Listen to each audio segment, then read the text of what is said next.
La parole est à Monsieur Gérard Cherpion.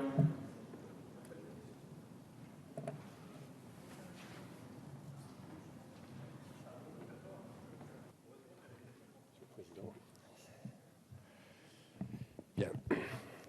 Monsieur le Président, Monsieur le Ministre, Monsieur le rapporteur et mes chers collègues, nous arrivons donc au bout du processus législatif de ce projet de loi dédié au dialogue social et à l'emploi, qui ne sera malheureusement pas une révolution, vous l'avez dit vous-même d'ailleurs, Monsieur le Ministre, et à peine une évolution.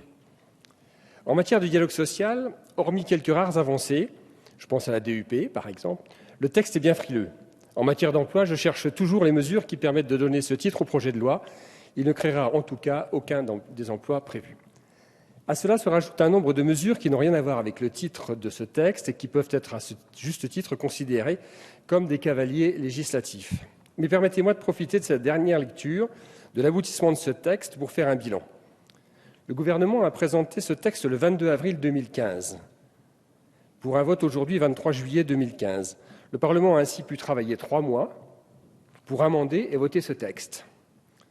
Monsieur le ministre, cela convient-il au président de la République qui considère apparemment que le travail parlementaire est inutile et trop long? Ce que je peux vous dire, et c'est largement partagé sur tous les bancs de cette Assemblée, d'ailleurs, monsieur le rapporteur l'a dit, c'est que pour les parlementaires, cela ne convient plus. Le travail de dernière minute, sous pression, sans respect des délais convenables, ne permet plus aux parlementaires de faire un travail satisfaisant. Par ailleurs, alors que le Parlement est soumis à des projets de loi en procédure accélérée, le gouvernement, lui, prend son temps pour appliquer les textes. Et je vais prendre un exemple, l'exemple du texte sur la formation professionnelle. Voté l'année dernière, le ministre, à l'époque, avait assuré que les textes d'application seraient publiés avant l'été 2014. Pourtant, à l'approche de l'été 2015, un quart des textes d'application n'ont toujours pas été publiés.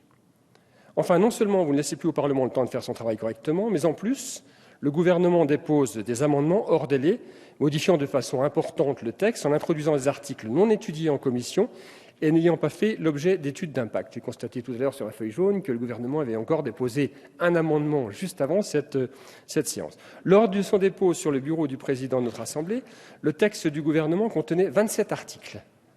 Il en compte aujourd'hui 67. Sur 27 articles, le gouvernement a présenté durant toute la procédure parlementaire, Assemblée nationale et Sénat compris, 54 amendements, dont 37 ont été adoptés. À ce titre, le Sénat a adopté 7 amendements gouvernementaux pour en rejeter 6, ce qui prouve, contrairement aux propos du Premier ministre, que notre opposition elle est constructive et responsable. Sur ces 37 amendements adoptés, 14 inséraient un nouvel article, 5 complétaient des articles, et ce de façon importante. Preuve supplémentaire de l'impréparation du gouvernement, il a été contraint de retirer 8 amendements. Monsieur le ministre, ces chiffres ne vous font-ils pas réagir? Ne voyez-vous pas le malaise d'un pouvoir législatif qui est pointé du doigt par le garant de nos institutions, d'un pouvoir législatif qui se plie de plus en plus aux décisions du gouvernement? Lorsque le pouvoir législatif n'est plus respecté, les lois sont mal rédigées et surtout la démocratie est en danger. Le 7 juillet dernier, en commission des lois, le président de la commission a lancé à la ministre présente, et je le cite, « Eh bien, dorénavant, le gouvernement devra réfléchir avant d'écrire. » Il a lui-même tiré la sonnette d'alarme à maintes reprises. Le président de notre Assemblée, dans un entretien au journal Le Monde, qui paraît daté de demain, dénonce, et je le cite, « Le gouvernement, à l'origine de 70% des lois, ne cesse de faire gonfler ses propres textes au cours de la procédure. » Monsieur le ministre, non. Monsieur le ministre, si vous n'écoutez pas l'opposition, ça, on est plutôt habitué, entendez-vous au moins l'appel du président de l'Assemblée nationale et du président de la commission des lois. Enfin, sur le fond, ce projet de loi ne créera ni dialogue social, ni emploi. Alors que vous étiez parti d'une bonne intention, et ça je le mets à votre crédit, notamment en abordant le sujet des seuils des entreprises ou encore la complexité du Code du travail, vous avez présenté un projet de loi bien timide.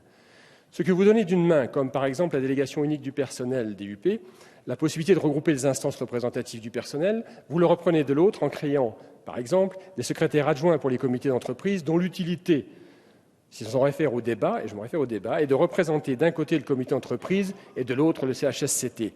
Quel progrès! De même, du rapporteur. De même, les suppléants sont amenés à siéger et deviennent donc des co-titulaires. Je reprends le mot que vous avez vous-même utilisé à la fois en commission et dans les débats.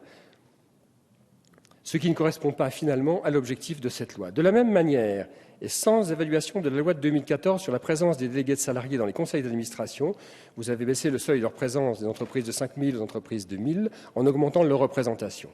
Par ailleurs, Monsieur le ministre, je vous ai apporté mon soutien lors de la présentation de votre mesure permettant de représenter les salariés des petites entreprises. Il est en effet souhaitable que les plus de 4 millions de salariés de ces entreprises puissent être représentés, même si le dialogue social dans les petites entreprises existe naturellement. Toutefois, comme souvent, vous êtes laissé déborder par votre majorité qui a complexifié le système au désavantage de l'entreprise, pointant du doigt le chef d'entreprise. Faut-il rappeler en 2015 que c'est bien l'entreprise qui crée l'emploi? Faut-il vous rappeler que notre pays souffre du chômage de masse? Ce sont ces mesures que vous laissez adopter dans cet hémicycle qui vont à l'encontre de votre propre volonté de faire baisser le chômage. En effet, la multiplication de mesures anti-entreprises crée de la complexité et une instabilité juridique peu propice à la création de l'emploi et des entreprises. Enfin, pour conclure, permettez-moi de revenir sur la question des seuils. Vous vous étiez exprimé sur la réforme des seuils d'entreprise en affirmant qu'ils sont un frein à la création d'emplois. Je ne peux que regretter que votre clairvoyance n'ait pas été affirmée dans ce texte. Vous comprendrez, Monsieur le ministre, que le vote du groupe Les Républicains sera identique au précédent. Nous ne pouvons que voter contre ce texte qui est trop timide en matière de dialogue social, totalement inefficace, voire néfaste en matière d'emploi. Merci, mon cher collègue.